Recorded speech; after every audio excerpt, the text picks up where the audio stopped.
뭐 이게 국가 정책인데 하루아침에 바뀔 리는 없고요. 2007년도에 발의를 해가지고 지금 2012년도에 6월 24일, 7월 29일 날 이렇게 두 번에 걸쳐 시험을 보는데 7개 대학을 중심으로 해서 먼저 평가를 하게 되는 겁니다. 그 부분이 들어가는데요. 지금 계획상으로는 2016년도에 대학 수능에서 영어 이 부분이 빠지고 바로 이 국가영어 능력 평가 시험으로 대치를 한다 이렇게 됐는데, 이거는 뭐 하루아침에 되는 게 아니고 국가가 이미 만들어 놓고 그거에 따라서 순서대로 계획에 따라 진행되고 있는 거기 때문에 뭐 이게 없어진다, 한다 안 한다 이런 얘기는 할 수가 없다고 생각합니다. 그건 분명히 그렇게 이루어질 수밖에 없다고 생각을 합니다. 네.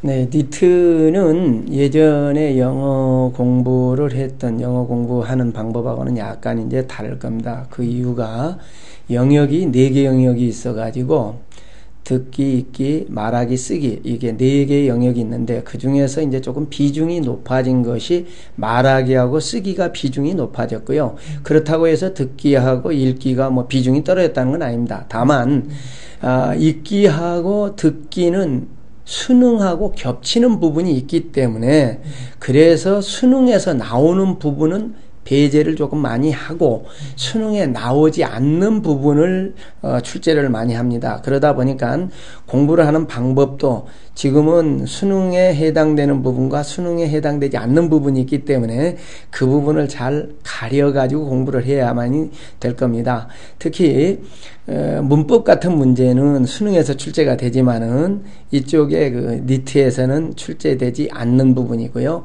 또 그 다음에 이제 간단한 도표 찾기라든가 그림으로 이제 뭐 어떤 거를 찾기, 설명하기 이런 부분들은 간략하게 나오지만 주로 이 클릭형입니다. 선택형으로 나옵니다. 그래서 그렇게 어렵게 생각하면 되지 않을 거고요.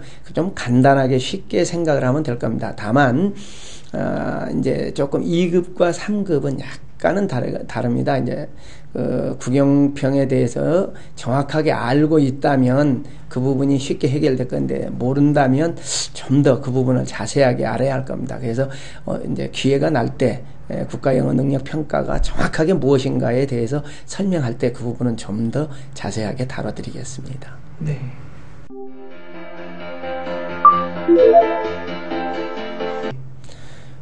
가장 좋은 방법이야 그 국가영어 능력 평가 시험의 그 솔루션과 똑같은 형태를 가지고 또 그 다음에 그 국가영어 능력 평가의 기준이 똑같이 만들어진 그런 유사 형태의 모의고사를 가지고 시험을 봤을 때 자기가 나오는 점수가 예를 들어서 각 영역에 따라서 A, B, C, D의 영역이 나올 텐데 실질적으로 요구하는 것들이 A 영역, A 등급을 요구를 많이 할 겁니다. 그러다 보면 그걸 하기 위해서는 자기가 먼저 알아야 하기 위해서는 측정을 할 수밖에 없지 않습니까? 그래서 그때 그 측정하는 그 모의고사가 어느 회사 것이냐 이게 문제가 되겠죠. 지금은 뭐 제가 저희 회사라고 해서 이렇게 막 설명하는 게 아니라 실질적으로 국가영어 능력 평가 기준에 가장 아주 그 유사하게 맞춰졌고 솔루션도 아주 거의 비슷하게 만들어져 있는 상태로 시험을 볼 수 있게끔 만들어졌습니다. 그래서 지금도 다른 어느 회사라든가 이런 데서 보고 저희들 것을 벤치마킹 하고서 따라오고 있는 회사들이 많이 있습니다. 그래서 그만큼 자신 있다고 생각합니다. 그래서 아이니트를 권합니다. 네.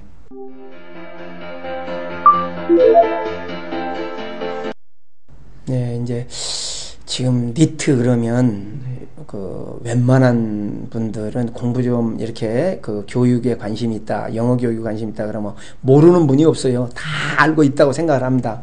그런데 실질적으로 그분들이 안다는 분한테 제가 질문을 해보고 또 어느 부분에 대해서 얘기를 하다 보면 거기에 대해서 정확하게 알지를 못하고 약간 수박 커다랗기 식으로 알고 계시는 분들이 많더라고요. 그래서 그 부분을 조금은 좀 정확하게 좀 알고 계셔야지 않을까 이렇게 생각을 합니다.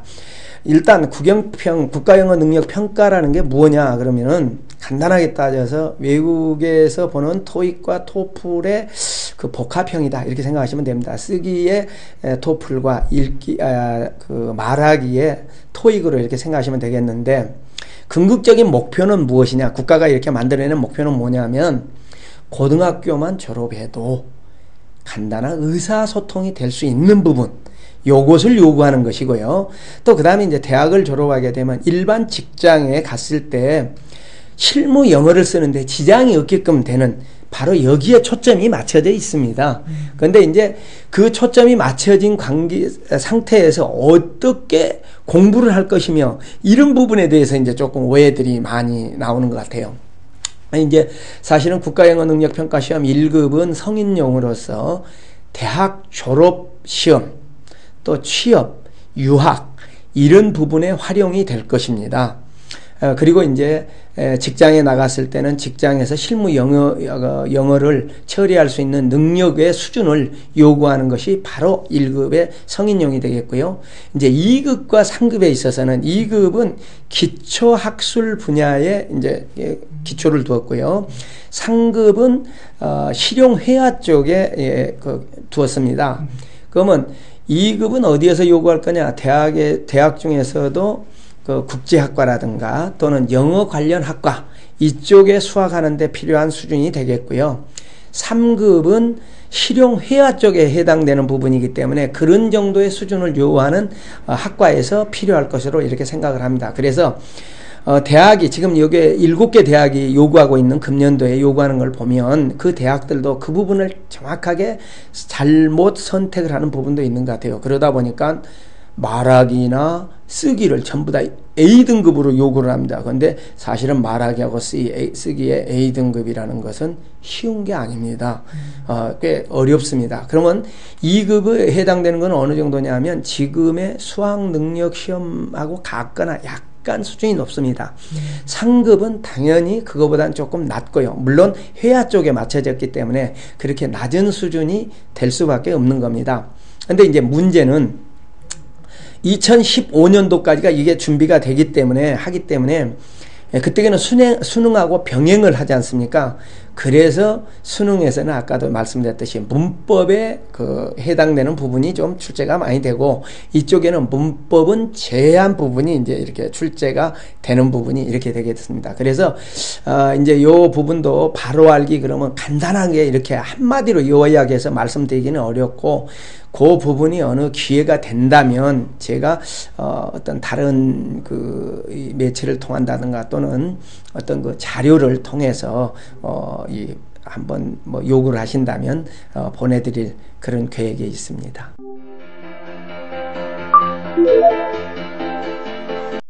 네, 이제 니트는 국가가 1, 2, 3급을 하지 않습니까? 그러다 보니까 가장 중요한 것은 학생들이나 일반인들이 거기에 성적이 잘 나오게 하기 위해서는 이게 특별한 인터넷 베이스의 시험이기 때문에 연습을 많이 하지 않으면 안 됩니다.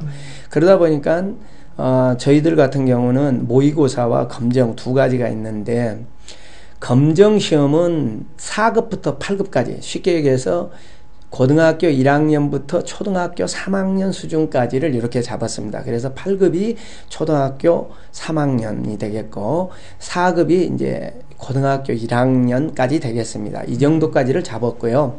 그것은 검정 시험입니다. 요거는 검정 시험은 자격증이 나오게 됩니다. 그리고 1급부터 8급까지는 다 전체를 다 보기 때문에 모의 시험이 있습니다. 사실은 이 시험을 열심히 봐야만이 검정 시험도 합격할 수 있고 또 국가 영어 능력 평가 시험도 합격을 할 수가 있습니다. 쉽게. 그러니까 이제 요건 아까 말씀드렸듯이 어느 시험 기관이 가장 좋으냐 이거는 뭐 딱 잡아 잘라서 얘기할 수는 없지만은 제가 뭐 저희 회사에 있다고 해서 그런 것이 아니라 이 전문 이 영어들을 담당하고 있는 각 기관들이 유수 기관들이 평가를 좀 많이 내려봤습니다. 내려보고 나니까 아이니트 것이 가장 우수한 것이 나왔다. 이렇게 나왔습니다. 그 중에서도 모의 시험을 봤을 때는 아까도 얘기했지만은 이 국가 영어 능력 시험과 또 검정 시험을 대비한다고 그랬는데 어떻게 대비가 되느냐 하면 거기에는 특히 말하기하고 쓰기 이 부분에 대해서는 첨삭 부분이 들어갑니다.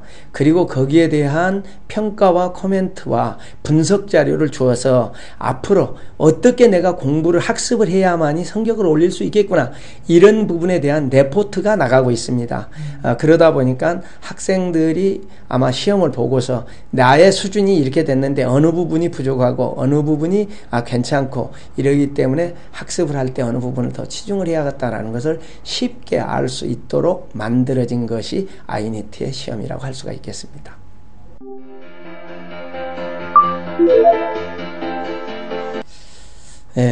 우선 이제 이것이 그 인터넷 베이스 테스트라고 해서 IBT라고 그러는데 IBT의 가장 큰 문제가 어디가 있느냐 하면 그 솔루션의 안정성입니다.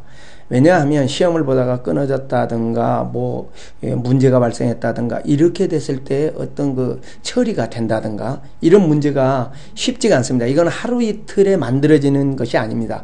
그러다 보니까 그거에 대한 안정성을 과연 얼마만큼 확보할 수 있느냐 이건인데 저희 같은 경우는 안정성은 이미 확보가 됐기 때문에 유수의 기관인 EBS와 같은 그런 기관에서도 저희 솔루션을 지금 현재 사용하고 있습니다. 그만큼 안정성에 대해서는 확보를 했고요. 또 두 번째로 우리나라에서 그 아이니트 채점단이라는 제가 이 카페를 지금 운영하고 있는데 이 채점단은 제가 제일 먼저 국내에선 최초로 만들어 가지고 지금 현재 운영하고 있고요. 미국과 필리핀에 채점단이 또 있습니다. 거기에다가 전문 기관의 그 전문위원들을 저희들이 위촉을 해서 시험을 출제하고 검수하고 또 아까도 말씀드렸듯이 훈련된 채점단에 의해서 채점이 이루어지고 있기 때문에 가장 정확하게 평가를 할 수 있고 분석을 해서 그거에 대한 레포트를 내줄 수 있다는 그런 강점을 가지고 있습니다. 거기에다가 요즘 그 트렌드에 맞춰서 지금 저희와 같은 데는 클라우드 시스템을 쓰고 있습니다. 그래서 KT의 U 클라우드를 쓰고 있고요. 또 그것만이 전부 다가 아니었기 때문에 지금 MS 애저에 윈도우 애저라고 하는데 MS 애저의 그 클라우드 시스템을 사용해서 전 세계 어느 곳에서나 쉽게 채점을 할 수 있고 볼 수 있게끔 이렇게 되어 있습니다. 거기에 또 하나는 하나의 옵션입니다만은 특히 이 온라인에서의 문제가 뭐냐면 대리 시험 또 이런 것들도 있었는데 아예 저희 같은 경우는 얼굴 인식 시스템을 국내 최초로 도입을 했습니다. 그래서 그 학생이 아니면 로그인 자체가 안 되게끔 이런 형태도 거기에 옵션으로 되어 있는 것도 있습니다. 그러니까 그거는 뭐 택할 수도 있고 안 택할 수도 있고 그거는 각각의 시험장에서의 그 선택 사항이 되겠습니다. 이와 같이 여러 가지 종류에서 종합을 해놓고 봤을 때 어느 기관에서도 뭐 한다고 하더라도 우리만큼 빨리 따라올 수는 없을 것 같고 이미 준비된 여러 가지로 해서 한 3년 전부터 저희들은 이미 준비를 했기 때문에 하나의 준비된 이 아이니트의 그 시험이라고 하기 때문에 자신 있게